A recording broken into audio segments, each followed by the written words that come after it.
되기 원합니다. 자, 오늘 본문 11절 보니까 예수께서 예루살렘으로 가실 때에 사마리아와 갈릴리 사이로 지나가시다가, 자, 어디서 어디로 가시는 거예요? 예루살렘에서, 갈릴리에서 예루살렘 방향으로 북쪽에서 남쪽으로 이동하시려고 하는 상황이었습니다. 자, 맨 위에는 갈릴리 지방이에요. 그죠? 그리고 중간에를 사마리아 땅이라고 해요. 그리고 맨 밑에를 뭐라고 합니까? 유대 땅이라고 해요. 그리고 예루살렘은 유대 땅에 있죠. 자, 예수님께서 예루살렘을 향해 가실 때 이 사마리아 땅을 지날 수밖에 없었고 갈릴리와 사마리아의 경계선을 이렇게 지나실 때였다고 합니다.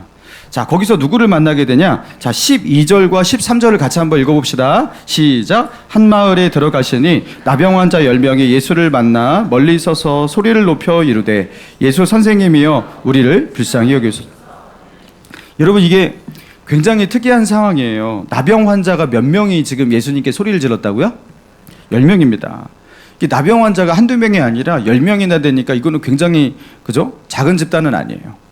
자, 한꺼번에 그들이 예수님을 일제히 부르면서 예수 선생님이여 우리를 불쌍히 여기소서. 자신들을 불쌍히 여겨달라는 거는 뭐 이렇게 돈이 있으면 돈 좀 주세요 이 정도가 아닌 것 같아요. 왜냐하면 이들은 예수님이 지금 어떠한 사역을 해왔던 것을 좀 알고 있는 것 같아요. 예수님께서 병자들을 고치시고 귀신을 쫓아내시고 그런 하나님의 어떤 그 능력을 가지고 세상 가운데 그렇게 많은 은혜를 베풀고 계시다라는 것, 그것을 알고서 지금 자신을 불쌍히 여겨달라고 그렇게 소리 높여 불렀던 겁니다. 자, 여러분, 이 나병이라고 하는 여러분 나병에 대해서 좀 아십니까? 나병의 가장 그 중요한 증상이 무엇이냐면요, 무감각, 통증을 느끼지 못해요. 여러분, 통증을 느끼지 못한다라는 것이 어떤 분은 좋을 수도 있는 것 아닌가. 때로는 나는 이렇게 허리가 아파서 너무 힘들 때도 있고, 그죠? 예? 어떤 분들은 막 치통 때문에 힘들기도 하고 두통 때문에 힘들기도 하고. 여러분, 이 통증이 우리를 참 괴롭히고 우리를 힘들게 하는데 이 통증에서 해방이 되는 거예요. 여러분, 그런데 이 통증이 없다라는 것 때문에 이 나병 환자는 그렇게 죽어가는 겁니다. 예를 들자면 어떤 무거운 물건을 들었어요. 그러면은 이 무거운 물건을 일정 시간 들면요, 우리 팔에 무엇을 느껴요? 통증을 느낍니다. 여러분, 그 통증을 느낄 때 우리는 어떻게 해요? 이게 나에게 무리가 되는구나 하고서 물건을 내려놔요. 그리고 잠시 쉬어요. 그리고 이렇게 마사지도 하고 이게 회복될 때까지 기다리기도 합니다. 나병 환자는 통증을 느끼지 못해요. 계속해서 그것을 듭니다. 그리고 자기의 관절이 상해요. 근육에 무리가 와요. 그러면서 몸의 이곳저곳에 통증을 느끼지 못함으로 말미암는 그런 많은 그런 병들이 이렇게 생기는 거예요. 때로는 그것 때문에 이 염증이 생기고 그죠? 무리가 되는데도 계속해서 그것을 사용하기 때문에, 통증이 없으니까요, 사용하기 때문에 회복의 시간들을 가지지 않고 회복을 위해서 노력하지 않기 때문에 결국에 때로는 그것을 잃게 되는 거예요. 팔을 잃기도 하고 손가락을 잃기도 하고. 그리고 뭐 이렇게, 그죠? 어떤 곳에 고통을 느껴야지 우리가 그곳을 더욱더 이렇게 보호해주고 치료를 하고 그러는 거잖아요. 통증을 느끼지 못하니까 자기가 어디가 아픈지도 모르는 것이고 그것을 위해서 적극적인 치료 행위도 하지 않습니다. 자, 그렇게 하다가 많은 부분들을 그렇게 상하게 되는 것이고요, 신체 기관을 때로는 그렇게 잃기도 하는 겁니다. 자, 그래서 이게 몸에 많은 것이 망가지게 되는 거거든요. 여러분, 그런데 이분들이, 이 나병 환자들이 멀리서 이렇게 예수님을 향해서 외쳤던 이유가 무엇입니까? 나병은 그렇게 그죠? 건강상으로도 그렇게 문제가 있는 병이지만 율법에 의하면 이게 부정한 병이에요. 부정한 병. 자, 그래서 이 부정이라는 것은 접촉을 통해서 또 부정이 전염이 돼요. 그러니까 하나님 앞에 부정한 자다. 그런데 그 사람과 접촉을 하잖아요. 그럼 그 사람도 부정해지는 거예요. 그 사람이 앉은 자리에 다른 사람이 앉아도 부정해지고. 자, 그러니까 부정해진다라는 것은 굉장히 이스라엘 사회 속에서는요, 굉장히 두려운 거예요. 왜냐하면 내가 부정해졌다. 그러면은 정결함을 다시 회복하는 그런 절차를 해야 돼요. 그죠? 자기의 온 몸을 다 씻고, 또 자기가 입고 있던 모든 옷을 다 빨고, 그리고 언제까지 시간들을 기다리고 이러면서 정결 예식을 해야 되기 때문에 이 부정해진다라는 것은 정말로 힘든 일이에요. 자, 그러니까 나병으로 인해서 부정해진 사람은 사람들과 섞여 살 수가 없었습니다. 사람들과 격리되어 살아야 했습니다. 사회생활이 불가능했고요. 무리 사이에 낄 수가 없었어요. 자, 그래서 지금 이 나병 환자 10명이 어떻게 하고 있다고요? 저 멀리에서 예수님을 향해서 멀리에서 외칠 수밖에 없었던 거예요. 자, 그러니까 예수님께서 어떻게 하시냐? 자, 14절 봅시다. 14절. 보시고 이르시되 가서 제사장들에게 너희 몸을 보이라 하셨더니 그들이 가다가 깨끗함을 받은지라. 자, 그 10명의 나병 환자에게 뭐라고 하셨어요? 가서 제사장들에게 너희 몸을 보이라. 이 한마디만 하셨어요. 이게 무슨 말이냐면 이 나병 환자가 나병에서 이렇게 나았을 때 이 나병은 이 부정한 병이기 때문에 제사장의 어떤 그런 제사장의 어떤 진단이 있어야 되는 거예요. 나병으로 판명 날 때에도 제사장의 진단이 있고 나병에서 나을 때에도 제사장의 진단이 있어요. 자, 그리고 이 나병에서 낫기 위해서는 그 부정함에서 해방되기 위한 어떤 절차도 있어야 돼요. 자, 그래서 레위기 14장에 보면요, 새 2마리를 잡아다가 한 마리는 이렇게 죽여서 피를 내 가지고 그 피를 뭐 우슬초에 적셔 가지고 그것을 우슬초에 묻은 그 피를 사람의 몸에 이렇게 뿌린다. 뭐 이런 어떤 정결 예식들을 해야 되는 겁니다. 자, 그러니까 너희들은 나병에서 나을 거니까 지금 제사장을 찾아가라. 빨리 정결함을 그렇게 정결 예식을 그렇게 치러라. 그래서 율법에서 명한 대로 너희가 그렇게 제사장에게 자기를 증명하고 정결 예식을 치르라고 제사장에게 보내고 있는 거예요. 자, 그래서 그들이 이 10명의 나병 환자들이 예수님의 말씀대로 제사장에게로 가는 그 발걸음을 옮기고 있었어요. 예루살렘 방향으로 아마 갔을 것 같습니다.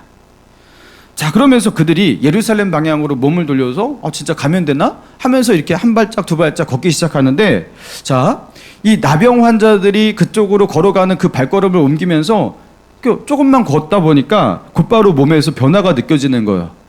네, 어떤 변화가 느껴집니까? 감각이 되도록이 시작, 감각이. 지면이 느껴지기 시작하고, 그죠? 자기의 살을 이렇게 긁어보고 꼬집어 보니까 이게 감각이 느껴지기 시작하는 거예요. 대번 알죠? 대번. 그리고 자신의 상한 어떤 그런 몸들, 피부들, 이런 것들이 다시 살아나는 것을 보게 됩니다. 여러분, 이게 얼마나 드라마틱한 일입니까? 여러분, 이 10명의 나병 환자가 동시적으로 이렇게 치유를 받는, 극적인 치유를 받는 이런 상황. 여러분, 서로의 얼굴을 보면서 얼마나 기뻐했을까요? 얼싸안고 이게 꿈이냐 생신이냐 하면서 그냥 정말로 감격하고 기뻐했을 것 같아요. 자, 그런데 문제는 무엇이냐면 그 다음의 행동에서는 그렇게 기뻐하고 얼싸안고 그렇게 즐거워하던 그들이 그 다음의 행동에서는 어떤 일치하지 않는 행동을 그렇게 보이고 있다라는 거예요. 자, 오늘 본문 15절과 16절입니다. 같이 읽습니다. 시작. 그 중에 한 사람이 자기가 나은 것을 보고 큰 소리로 하나님께 영광을 돌리며 돌아와 예수의 발 아래 엎드려 감사하니. 자, 15절 보니까 그 중에 몇 명이 예수님께로 돌아왔다고요? 한 사람입니다. 한 사람. 자, 그러니까 다른 9사람과 한 사람. 여러분 9대 1이에요. 그리고 그 한 사람은 유대 출신이 아니라 사마리아 출신이었대요. 아마도 이제 이 사람만 사마리아 출신, 사마리아 배경을 가지고 있는 사람이었던 것 같아요. 자, 그런데 그 한 사람이 어떻게 예수님께로 돌아왔다고요? 큰 소리로 하나님께 영광을 돌리며 길에서 하나님을 찬양하고 하나님을 막 높이고 할렐루야 막 그렇게 하나님을 예배하면서 막 예수님께로 그렇게 나아가고 있었던 거예요. 여러분, 우리가 하나님의 은혜 가운데 막 그 감격, 하나님의 은혜로 우리의 마음에 막 이렇게 가득 차게 되면요, 그죠? 어떻게 됩니까? 예배라는 것이 그 현장에서 그냥 드려질 수 있습니다. 하나님을 향한 찬양, 감사, 기쁨 이런 것들이 막 나오니까요. 막 그러면서 혼자서 그 예수님을 찾아 나아가는 그런 발걸음 속에서 막 찬양, 막 기쁨, 막 이런 것들이 막 나오는 거예요. 자, 그러면서 예수님 앞에 왔어요. 자, 예수님의 발 앞에 엎드립니다. 그리고 예수님께 감사를 표현했다. 자, 이 누가복음의 이 기자는요, 이 이야기를 다룰 때 10명 중에 단 한 사람이었다라는 것을 굉장히 강조하고 있어요. 그죠? 10명 중에 단 한 사람만.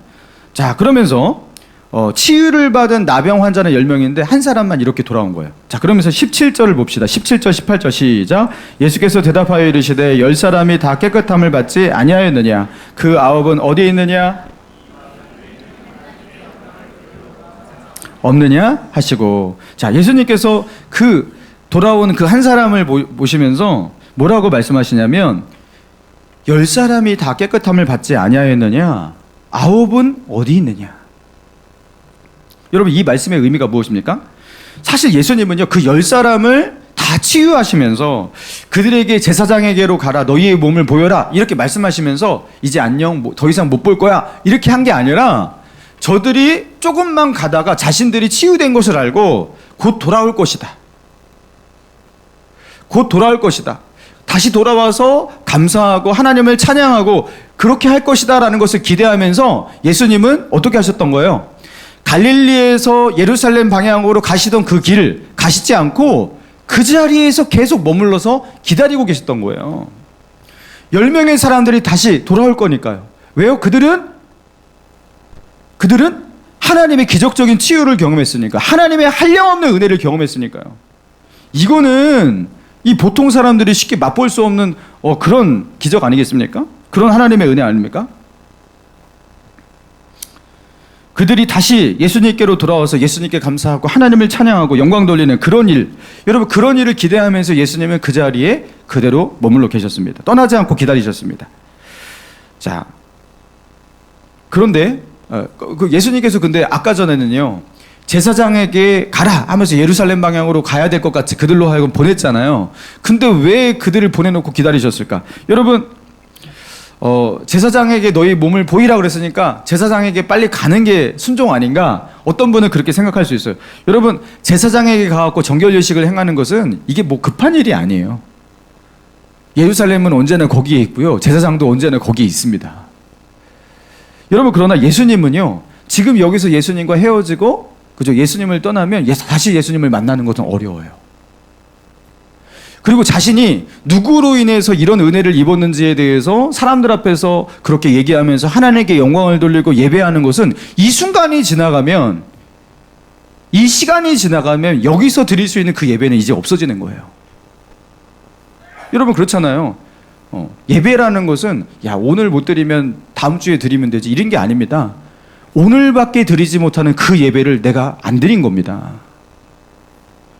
예수님은요, 그들이 반드시 돌아와서 하나님께 영광 돌리고 예수님께 감사할 거, 여러분, 그것을 그렇게 기대하셨던 거예요. 자, 그런데 9명 중에서 단 한 명만 사마리아 사람, 유대인이라고, 그래도 자신은 유대인이라고 자부하면서 이랬던 사람들은요, 아무도 돌아오지 않았는데 사마리아 사람이, 그죠, 돌아왔다라는 겁니다. 자, 근데 그 다음 구절이 정말 의미심장합니다. 자, 19절이죠. 19절 같이 한번 읽습니다. 시작. 그에게 이르시되 내 믿음이 너를 뭐 했다고요? 자, 사마리아인이 보인 이 나병에서 노임을 받은 이 사마리아 사람, 이 한 사람이 보인 이 행동을 보시고 예수님은요, 그가 예수님께 감사하고 하나님께 영광 돌리는 그 모습을 보면서 이렇게 표현하셨어요. 내 믿음이 너를 구원하였느니라. 여기서 말하는 구원이란 무엇입니까? 여러분, 이미 나병에서는 노임을 받았어요. 이 사람뿐만 아니라 다른 사람들도 나병에서 노임을 받는 그 질병에서의 구원은 이미 다 이루어졌습니다. 자, 그런데 지금 예수님께서 다시 선포하고 있잖아요. 내 믿음이 너를 구원하였느니라. 여러분, 이건 무슨 소리죠? 이게 무슨 말씀이죠? 여기서 말하는 구원은 너는 죄사함 받아서 진정한 하나님 나라의 백성이 되었고 하나님의 자녀가 되었다. 하나님께서 너를 이 질병에서만 구원하는 게 아니라, 그죠? 너를 하나님의 자녀로, 하나님의 백성으로 하나님께서 그렇게 구원하신다 라는 의미에서의 구원일 거예요. 사랑하는 성도 여러분, 하나님께서 이 본문을 통해서 우리에게 어떠한 메시지를 주고 계시는 것입니까? 여러분, 은혜는 10명이 똑같이 다 받았습니다. 여러분, 10명이 똑같이 예수님이 주시는, 하나님이 주시는 그 놀라운 기적을 체험했고 은혜라는 것을 경험했단 말이에요. 여러분, 그런데 그 은혜를 경험했는데 그 10명의 사람들이 모두 다 그 은혜가 자신의 구원으로, 자신의 믿음으로 그렇게 연결되지는 않는다라는 거예요.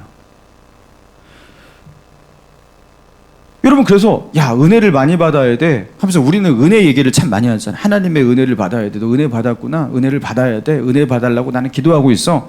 자, 여러분, 그런데 은혜라는 것이 꼭 믿음으로, 구원으로 그렇게 연결되는 게 결코 아니라는 것. 자, 보세요. 여러분, 이런 은혜를 받은 사람이 어디 있습니까, 세상에?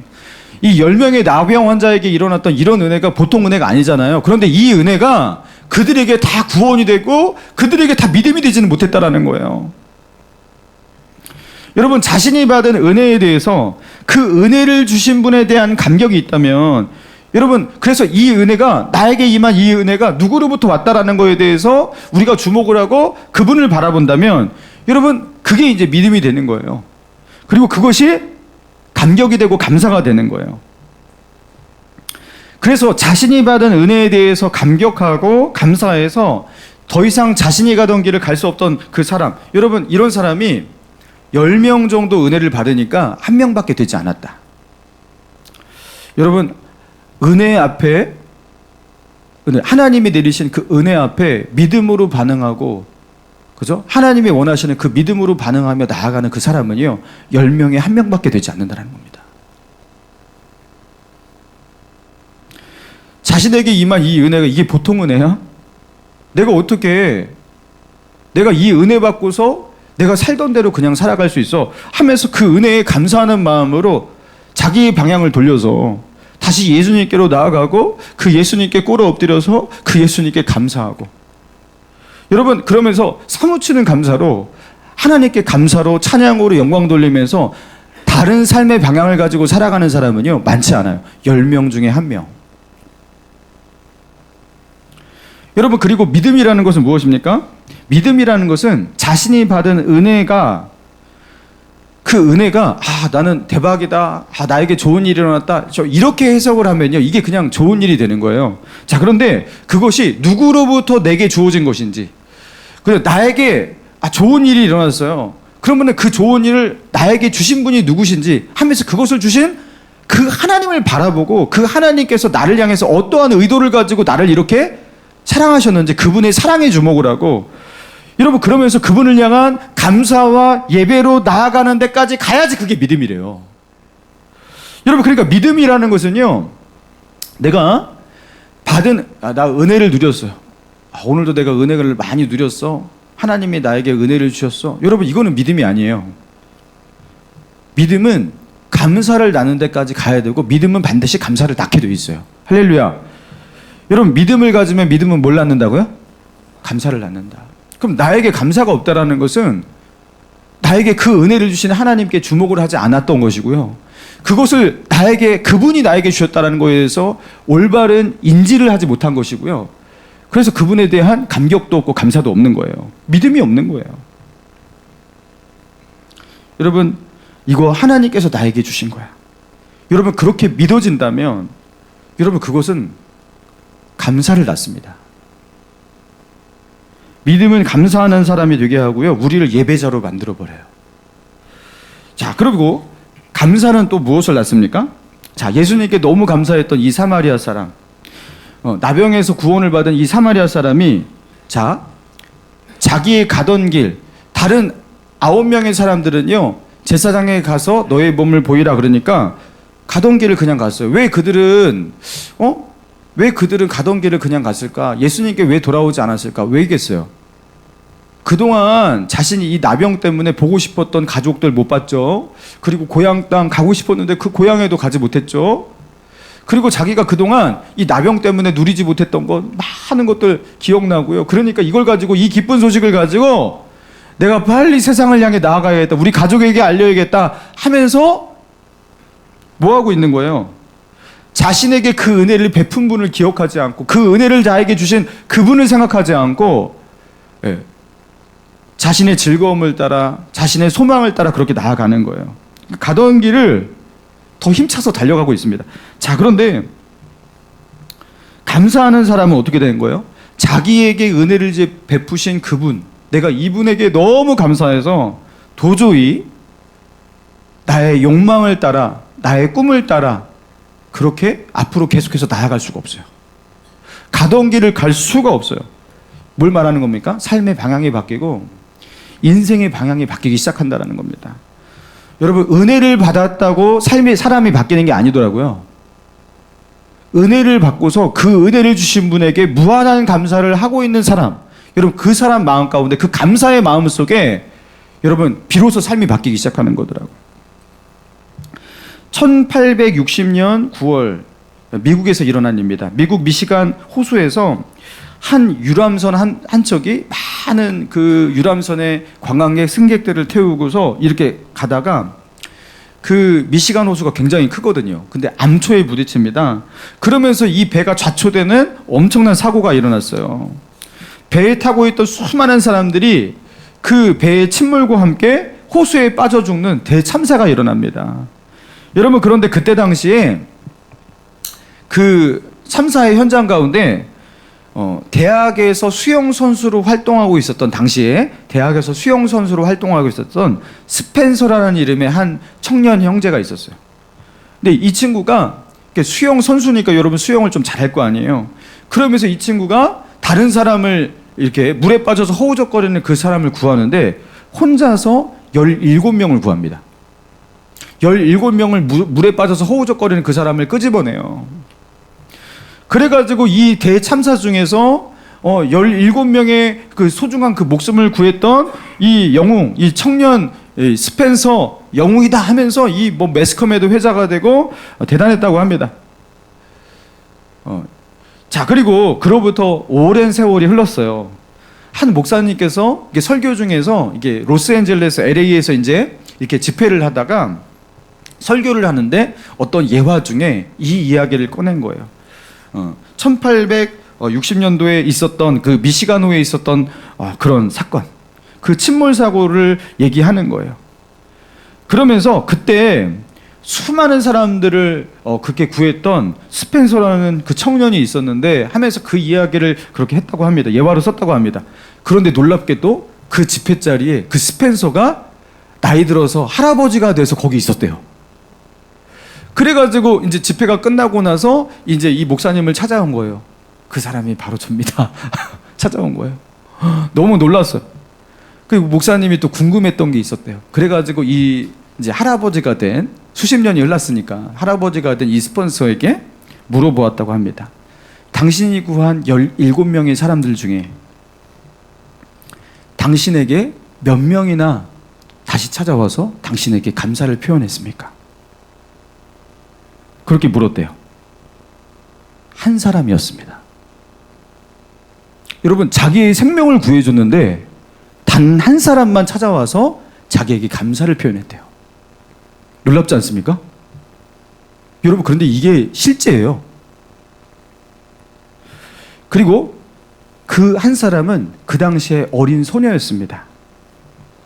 그리고 그 소녀는 수십 년이 지난 지금도 저에게 어김없이 크리스마스가 되면 저에게 감사의 편지, 감사의 선물을 지금까지 보내오고 있습니다. 되게 신기하죠? 여러분, 목숨을 구해준 사람은 17명인데 진심으로 감사를 표현한 사람은 1명. 자, 그리고 그 1명은요, 감사합니다 하고서 한 번 표현하고 끝난 게 아니라 평생토록 이 사람에게 감사를 표현했대요. 아마도 이 소녀의 삶이 어떠한 삶이었는지는 알 수 없지만 아마 그랬을 것 같아요. 여러분, 이 감사를 평생토록 이것을 잊지 않고 감사를 표현하고 선물을 보내오고 이랬던 이 소녀가 여러분 어떠한 삶으로 그렇게, 그죠? 어떠한 인생을 살았을지 여러분 추측이 되지 않습니까? 내가 그때 죽을 수밖에 없었는데 내가 그때 그렇게 살아났어. 내가 그런 기적을 경험하고 나에게 목숨을 구해준 그 사람이 있었어. 이런 생각을 하면서 내가 이런 기적을 경험하고 내가 이 보너스 같은 인생을 사는구나 하면서 아마 이 소녀는요, 아마 자기에게 잘못한 사람, 뭐 자기에게 또 이렇게 어렵게 만드는 그 사람이 있어도 괜찮다고. 왜요? 자기는 죽다가 살아났거든요.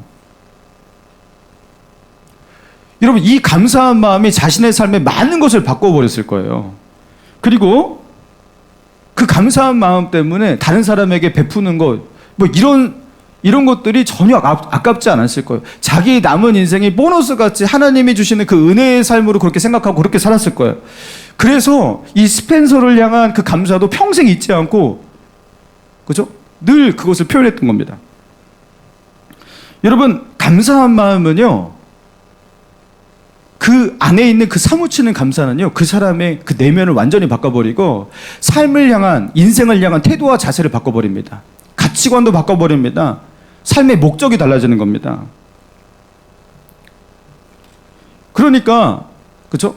죽을 뻔하다가 살아났는데 그 나머지 16명의 사람들은 어떻게 된 거예요? 야, 씨, 다행이다. 죽지 않고 내가 살아났다. 다행이다. 죽을 뻔했네. 나는 행운아야. 이러고서 아무 생각 없이 살아가는 16명. 그리고 그 속에서 내가 그 은혜를 어떻게 입었는지를 생각하고 사무치는 감사 속에 살아가는 한 명. 여러분, 이런 차이가 벌어지는 거예요. 여러분, 자신이 받은 은혜가 뭔지를 알고, 여러분, 그 은혜를 주신 분, 나에게 그 은혜를 주신 분에게 주목하셔야 돼요.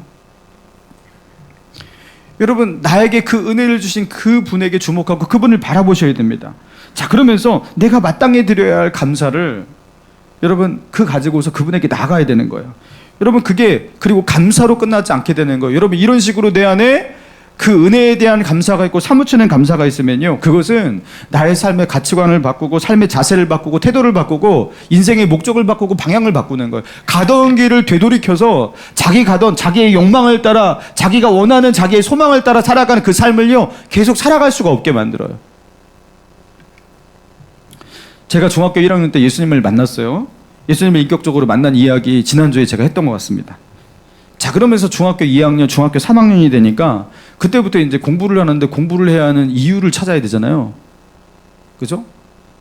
나는 앞으로 뭐가 될까? 이런 생각을 하는데 저는 사실 초등학교 때부터 저희 목표는 뚜렷했습니다.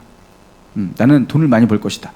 그리고 나는 뭐 공부 오래 하고 그런 게 아니라 돈을 빨리 사업을 해서 아주 부자가 될 것이다. 저는 진짜로 초등학교 때도 그런 생각을 했었어요. 그리고 중학교 때도 사실 그 마음은 변함이 없었어요. 근데 중학교 1학년 때 예수님을 만나고 나니까 그 다음부터 저에게 변화가 일어났어요. 어떤 변화냐면 예수님께 너무 감사해서 도저히 나의 꿈을 꿀 수가 없는 거예요. 자, 이게 어떤 말이냐면요, 하나님께 너무 감사하고 예수님께 너무 감사해갖고 제가 꿈을 가지고 살아가는 게 너무 죄송한 거예요.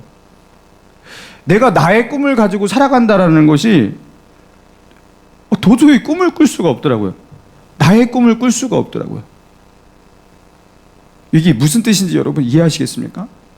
저는 그거를 사도 바울이 갈라디아서 2장 20절에서 사도 바울도 그런 고백을 했다고 보거든요. 내가 그리스도와 함께 십자가에 못 박혔나니 그런즉 이제는 내가 어떻게 된 것이라고요? 사는 것이 아니요 죽은 것이라. 오직 내 안에 그리스도께서 사신 것이라. 내가 육체 가운데 사는 것은 나를 사랑하사 나를 위하여 자기를 버리신 하나님의 아들을 믿는 믿음 안에서, 소망 안에서 사는 것이라. 사도 바울이 하나님의 그 은혜, 예수님의 그 십자가의 사랑, 이런 것을 경험하고 나서 사도 바울이 어떻게 된 겁니까? 나는 예수님과 함께 죽었다. 사도 바울의 꿈이 없어졌다는 거예요. 저에게도 그런 현상이 일어났어요. 예수님을 만나니까 그 다음부터 그동안 내가 욕망해오고 바라보고 소망해오던 그 모든 소망이 완전히 그 질서가 바뀌고 뒤집혀지기 시작하는데 더 이상 내가 바라던 것을 바랄 수도 없고 소망하던 것을 소망할 수가 없더라고요. 여러분, 이게 무슨 소리인지 여러분 아십니까?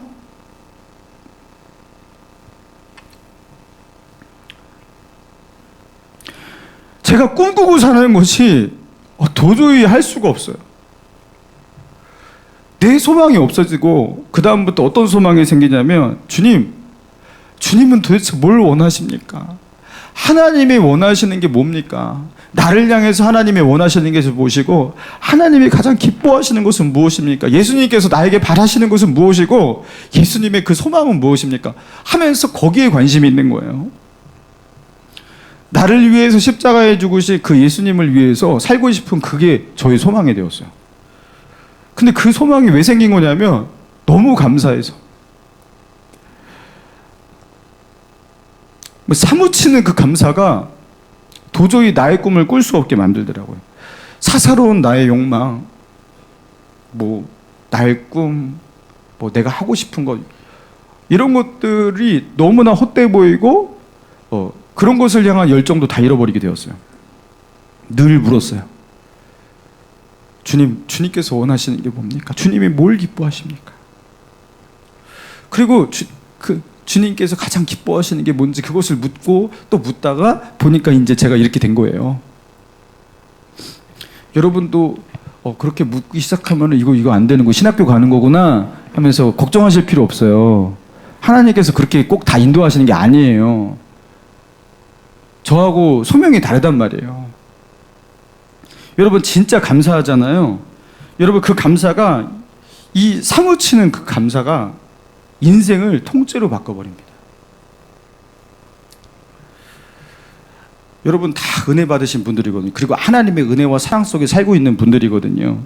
근데 그 은혜에 내 안에 사무치는 감사로 반응이 될 때 여러분 그 감사 속에서 삶이 바뀌는 거지, 아무리 은혜를 많이 받은들, 뭐 죽을 병에서 낫고 치유를 경험한들, 여러분 마음 가운데 하나님이 나에게 주신 그 은혜를 바로 알지 못하고 감사하지 못하면 인생은 하나도 바뀌지 않습니다. 인생 전체가 달라져요. 여러분 그래서 믿음은 감사를 낳고 감사는 인생을 바꾸게 되는 거죠. 많은 분들이 교회에 와서 은혜 받아야 된다고, 은혜 받으면 변한다고.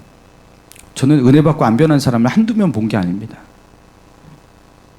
하나님께서 기도에 응답해 주시고 그 사람에게 복을 주시고 뭐 병에서 치유하여 주시고 뭐 그 사람이 은사 달라고 하니까 뭐 은사도 주시고, 하나도 안 변한 사람 너무 많이 봤습니다. 은혜 받았다고 변하는 게 아니라 이 사마리아 사람, 이 나병 환자, 그죠? 나병에서 고침을 받은 이 한 사람처럼, 그죠? 하나님 앞에 감사로 반응하는 그 사람에게 변화가 임하는 겁니다. 할렐루야. 사랑하는 성도 여러분, 예수님께서 우리에게 허락하신 그 십자가의 구원, 여러분 십자가의 사랑, 여러분 그것을 어떻게 바라보고 계시고 어떻게 대하고 계십니까? 여러분 정말로 감사하고 계십니까?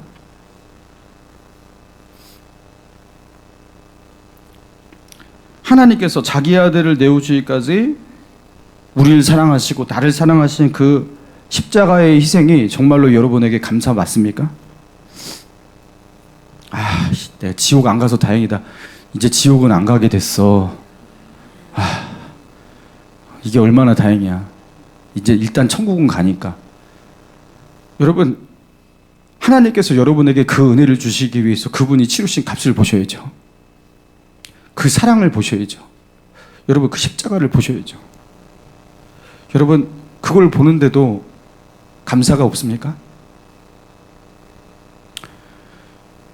그리스도의 이름으로 불리는 그리스도인이라는 것은 뭐냐면 십자가가 가슴에 새겨진 사람이에요. 자기를 위해서 자기 생명을 바치신 그분. 여러분 그게 마음 가운데 상처 속에 남아있는 사람이에요. 사랑의 상처. 나를 대신해서 누군가가 피를 철철 흘리고 죽었다면 여러분 그것이 마냥 기쁘기만 하겠어요? 그게 상처가 되지. 평생 지워지지 않는 사랑의 상처를 받은 사람들이에요. 그리고 그것을 아무리 갚으려고 해도 갚을 길이 없거든요. 그래서 평생 그 은혜의 빚진 자 되어, 그 사랑의 빚진 자 되어서 사무치는 그 감사 속에 살다가 여러분 그게 죽는 게 그리스도인의 인생입니다. 여러분 이 감사가 있냐고요, 내 안에. 용서가 왜 안 되냐면 그게 없으니까 안 되지. 다른 사람 포용이 안 되죠.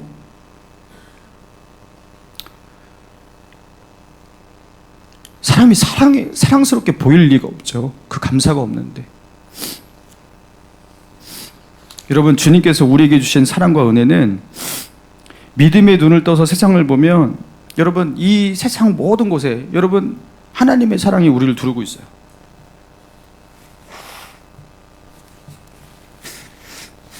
태어나서 눈을 떠서 세상을 보니까요, 세상이라는 게 있고 내가 있었어요. 그죠?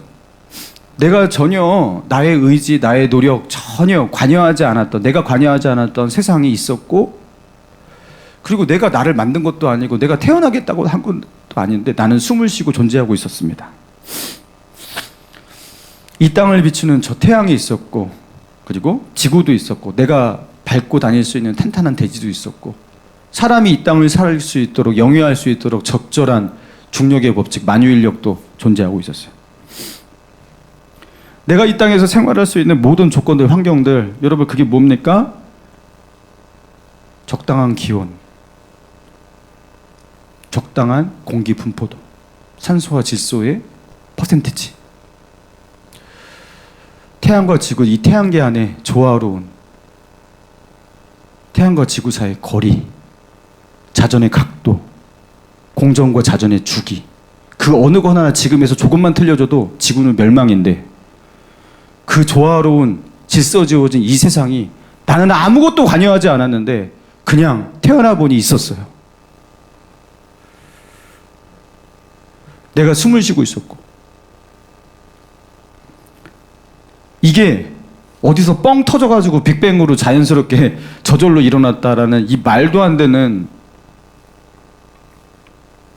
그죠? 뻥 터지면 뭐가 만들어집니까? 그 말도 안 되는, 자기네들도 믿지 않을 그런 일들을, 그런 이야기를 하면서 말을 하지만 우리는 알고 있습니다. 성경에 나와 있어요. 하나님께서 어떻게 하셨어요? 빛이 있으라 하시니 빛이 있었고, 저녁이 되고 아침이 되니, 그렇죠? 궁창이 있으라 하니까 궁창이 있었고, 바다가 있으라 하니까 바다가 있었고. 여러분, 하나님께서 여섯째 날 사람을 만드시기 전에 하나님께서 설계하시고 디자인하신, 우리를 위해서 준비하신 이 세상 만물인 겁니다. 할렐루야. 여러분, 그래서 로마서에서는요 이렇게 말을 하고 있어요. 제가 읽어드릴게요. 로마서 1장 18절. 하나님의 진노가 불의로 진리를 막는 사람들의 모든 경건하지 않음과 불의에 대하여 하늘로부터 나타나나니 이는 하나님을 알만한 것이 그들 속에 보임이라 하나님께서 이를 그들에게 보이셨느니라. 창세로부터 그의 보이지 아니하는 것들 곧 그의 영원하신 능력과 신성이 그가 만드신 만물에 분명히 보여 알려졌나니 그러므로 그들이 핑계하지 못할지니라. 여러분, 세상 만물 가운데 뭐가 보인다고요? 하나님께서 그것을 만드셨다라는 신성이 너무나 역력하게 묻어있다라는 겁니다. 여러분, 제가 지금 말한 이 이야기를 여러분, 제가 과학자들에게 말하면 그죠? 물론 과학자들도 이제 하나님을 믿고 창조론을 믿는 과학자도 많지만, 뭐 빅뱅 진화론 그렇게 말하고 있는 그 과학자들 도대체 뭐라고 말할지 저는 너무 궁금해요. 양심이 있으면 이게 저절로 만들어졌다고 말할 수가 없을 텐데, 만물에 분명히 서려 있는 하나님의 신성이 분명히 있는데 우리가 디자인하지 않으면 저 아무리 단순한 물건도 절대로 이렇게 존재할 수 없다는 것을 우리는 알고 있는데, 근데 그 모든 것들이 그냥 그저 원래부터 그렇게 있었다고, 아니면 저절로 존재했다고 그렇게 말하는 이, 여러분, 하나님의 신성을 의도적으로 악의적으로 부정하고 부인하는 거 아니겠습니까? 여러분, 우리는요 그것을 보고 있는 거예요. 자, 그러면서 로마서 1장 21절에 그 이어서 나오는 말씀에 하나님을 알되 하나님을 영화롭게도 아니하며 감사하지도 아니하며 오히려 그 생각이 허망해지며 미련한 마음이 어두워졌나니. 자, 하나님의 이 신성을 보고서도 어떻게 한다고요? 하나님을 영화롭게 하지 않는다. 그들은 하나님께 무엇도 하지 않는다? 감사하지도 아니하며. 여러분, 그래서 마지막 날 하나님의 심판 앞에 우리의 죄목이 무엇이냐면요, 하나님이 주신 창조 만물과 이 모든 하나님이 주신 이 세상 속에 하나님의 능력이 아니면 절대로 그렇게 있을 수 없는 그 세상 속에 평생을 살면서, 평생을 자기가 만들어내지도 못한 그 목숨 가지고서 숨 쉬면서 그렇게 살아왔으면서 자신에게 그 생명을 주시고 이 모든 것을 주신 그 하나님 앞에 너는 한 번도 그 하나님을 진지하게 찾지 않았고 감사하지 않았다. 여러분, 이게요 하나님의 진노를 받을 수 있는 너무나 합당한 제목이 되어서 여러분, 그 사람을 정죄한다라는 거예요. 하나님을 영화롭게도 아니하며 감사하지도 아니하며. 여러분, 이게 죄입니다. 여러분, 하나님께서 우리에게 주신 것들을, 하나님이 우리를 위해서 만드신 이 만물들, 우리에게 공급하신 이 하나님의 사랑들, 여러분 그것을 보면서 하나님을 영화롭게도 하지 아니하고 그분에게 감사하지도 아니하고, 그 아까 말했던 열의 9명처럼 그 자기의 욕망을 따라 자기의 꿈을 따라 자기의 가던 길 가면서 그냥 열심히만 살아가는 그런 사람 되지 마시기 바랍니다. 할렐루야. 그런 사람 되지 마시기 바랍니다. 여러분, 그 모든 것을 나에게 주신 하나님에게 주목하시기 바랍니다. 그분이 나에게 왜 이런 은혜를 주셨는지에 대해서 생각을 하시고, 여러분 그분의 사랑을 느끼시고 그 사랑에 감격하시고 감사하는 인생 되시기 바랍니다. 17명 중에서도 16명은 감사하지 않는데요. 이게요, 정신을 차리지 않으면 우리도 그렇게 살아가게 되는 거예요. 우리 삶 가운데 마땅히 있어야 할 감사, 하나님을 향한 예배, 그리고 그 감사 속에서 살아가야 할 변화된 인생, 여러분 이런 것들이 우리 삶 가운데 없어지는 거예요. 여러분 예수를 믿고 나니까요, 인생이 이제 보너스 같아요. 보너스. 야, 지금 죽어도 천국 가고, 지금 여기까지 하나님의 은혜로 살아간 것만 해도 너무나 감사하고 행복했는데, 와, 주님 오늘도 이런 행복을 나에게 주십니까? 나에게 이런 은혜까지 주십니까?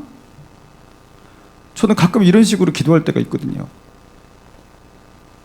제가 아직 나이는 젊지만 제가 그렇게 기도할 때가 있어요. 여러분 오해하지 마세요. 하느님,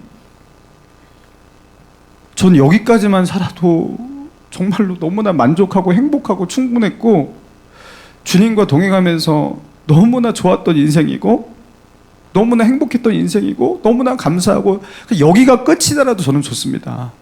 근데 하나님, 저에게 왜 이렇게 은혜를 많이 주십니까? 저에게 인생이 무엇이냐면 그냥 보너스예요. 하나님, 저에게 이것까지 주십니까? 이런 은혜까지 주십니까? 하나님께서 자기 아들까지 주셨는데 하나님 나에게 이런 것까지 주십니까? 이게 뭐 너무나 힘들고 답답하고 삶이 어려워서 이런 고백을 하는 게 아니라, 너무 하나님이 주신 은혜가 커서 내가 이런 은혜를 받을 자격이 있나? 내가 이렇게 하나님이 주신 이 행복을 이렇게 더 누려도 되나? 이미 충분한데 누굴 부러워할 것이 없어요. 세상에 어떻게 부러운 사람이 없지?